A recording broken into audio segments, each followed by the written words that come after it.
Jama'a assalamu alaikum, barkanmu da yau, barkanmu da sake saduwa da ku a wannan rana ta 18 ga watan Janairun shekarar 2024 miladiya.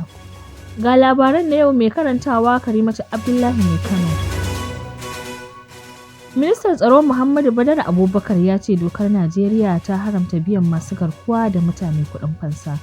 Ministan, wanda ya bayyana hakan ne a taron majalisar zartarwa da aka gudanar a ranar Larabar, ya ce lokaci yayi da za a daina biyan kuɗin fansar, saboda haka ne kaɗai hanyar kawo ƙarshen masu garkuwa da mutane. Ya ce shugaban ƙasa ya baiwa dukkan hafsoshin tsaro goyon bayan da ya kamata don ganin an kawo ƙarshen garkuwa da mutanen da ya ƙamari a ƙasar. Tsohon gwamnatin na jihar Jigawa ya ce kasancewar dokar Najeriya ta haramta bayar da kuɗin fansa ya sanya bai kamata mutane su rinka biyan kuɗin ba, saboda ba shi da amfani. Babbar matsalar ita ce yadda mutane ke fitowa a kafafen yada labarai suna neman taimako har a zo a tara musu kuɗi domin biyan fansa. Hakan bai dace ba. Idan muka daina biyan kuɗin fansa sannu a hankali, ayyukan masu garkuwa da mutane zai zama tarihi, in ji Badaro.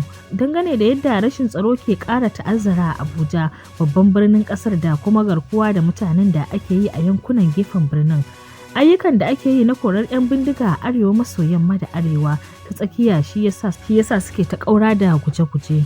Shugaban ƙasa ya ba mu umarni tare da duka hafsoshin tsaro, ya kuma ce lalle a je a tsayar da wannan abu da ke faruwa, kuma mun sa ƙaimi don ganin mun kawo ƙarshen su, in ji Badaro.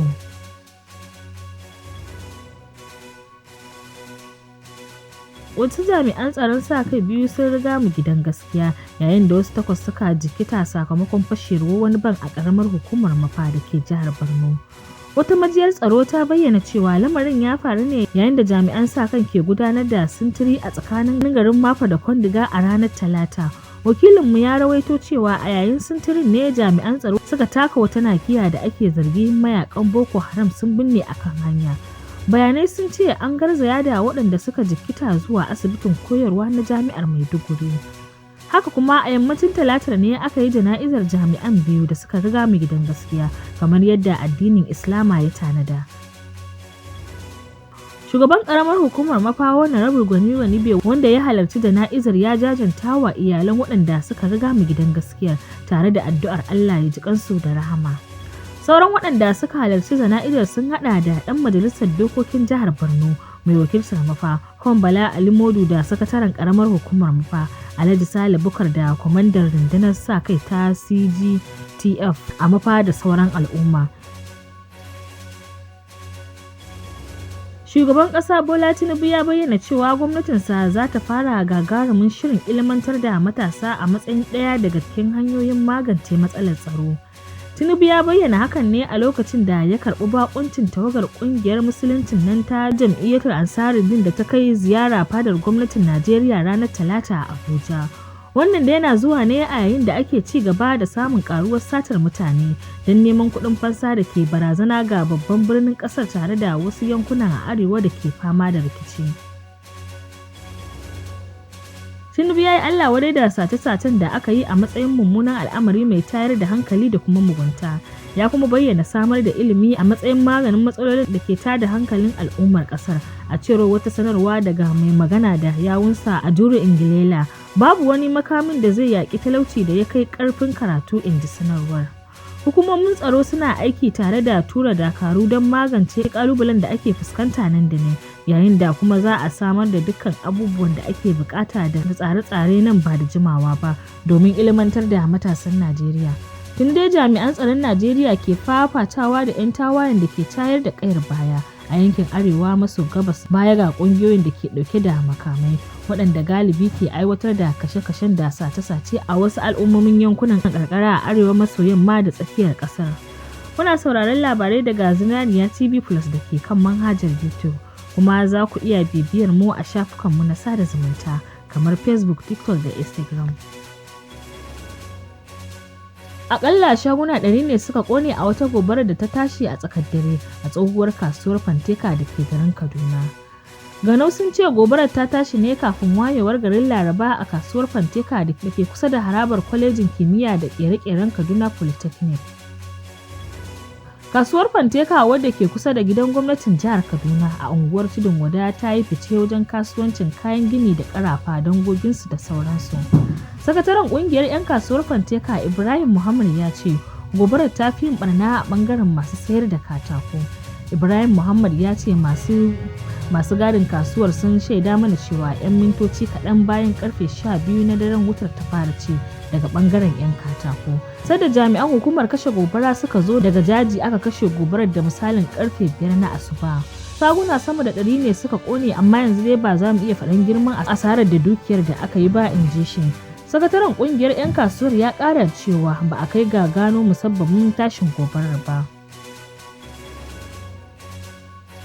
Ƙungiyar Fulani ta Miyetti Allah ko Talhore ta kaddamar da jami'an tsaron sa kai 1,440 da nufin yakar masu garkuwa da mutane da satar dabbobi da ayyukan 'yan bindiga a jihar Nasarawa. Shugaban ƙungiyar na ƙasa Abdullahi Bello Badoje ya ce an kafa rundunar jami'an tsaro ce domin taimakawa wajen samar da tsaro da zaman lafiya a faɗin jihar. Da yake kaddamar da 'yan banga a garin Lafiya babban birnin jihar, Abdullahi Bello Badoje ya yi kira ga rundunar sojin sama da ta ƙasa da 'yan sanda da su ba su haɗin kai a yayin gudanar da ayyukansu. A cewar sa an kafa 'yan bangar makiyaya ne a matsayin wani bangare na bunƙasa tattalin arziki, samar da ayyukan yi tafiya tare da juna da kuma yaƙi da matsalar satar shanu, 'yan bindiga da kuma yunwa da talauci. Za su taimaka wajen daƙile waɗannan barazanar da kuma samar da tsaro da aminci ga al'ummomin manoma da makiyaya a faɗin jihar nan. Badoje ya ce an zaɓo 'yan banga ne daga yankunan su domin dawo da al'umma da nutsuwa ta hanyar taimakawa jami'an tsaron gwamnatin wajen yaƙar ayyukan 'yan bindiga da masu garkuwa da mutane da suka hana al'umma sakat. Hakan a cewar sa zai taka muhimmiyar rawa wajen inganta yanayin tsaro a jihar. Daga nan ya ce 'yan banga sun sani cewa wajibi ne ku haɗa kai ku yi aiki tare da sauran hukumomin tsaro wajen zaƙulo ɓata gari a cikin al'umma, sannan a kawo ƙarshen zargin zaluncin da ake wa al'umma ko ɗaukar alhaki waɗanda ba su aikata laifi ba saboda abin da ɓata garin cikinsu suka aikata. Tsohon gwamnan jihar Jigawa da arewacin Najeriya kuma jigo a jam'iyyar PDP ya ce zargin da tsohon shugaban riƙon ƙwarya na jam'iyyar APC Chief BC Akande yake cewa idan PDP ta dawo mulki 'yan Najeriya za su sake shiga kunci ba gaskiya ba ne. Alhaji Sule Lamido ya ce duk ɗan APC da yake ganin PDP ce ta lalata Najeriya to da shi a ciki, kasancewar shi ma asalin ɗan PDP ne.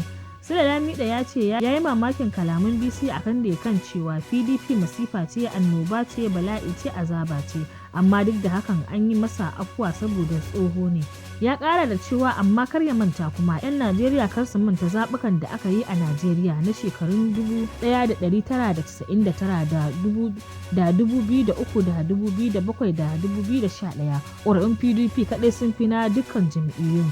Saboda haka duk dabarar mai dabara duk wayon mai wayo sai da aka samu mutanen PDP da Olusegun Obasanjo a lokacin suna faɗa da Goodluck Jonathan da su Bukola Saraki, Atiku da Abdullahi Adamu da Aminu Waziri Tambuwal da sauran gwamnonin PDP suka mara wa APC baya aka haifi ainihin gwamnatin Buhari.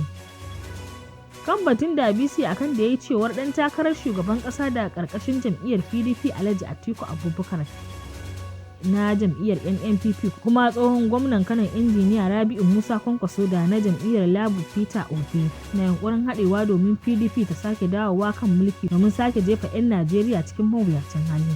Sai Sule Lamido ya ƙara cewa ai mantawa yi cewa sai da aka yi irin yunkurin naɗewa sannan suka samar da APC, kuma duk da ana ganin mu annoba da azaba ne, amma aka haifi 'yar waliya wato jam'iyyar APC, amma a gaskiyar magana ita ce jam'iyyar APC 'yar haramun ɗin.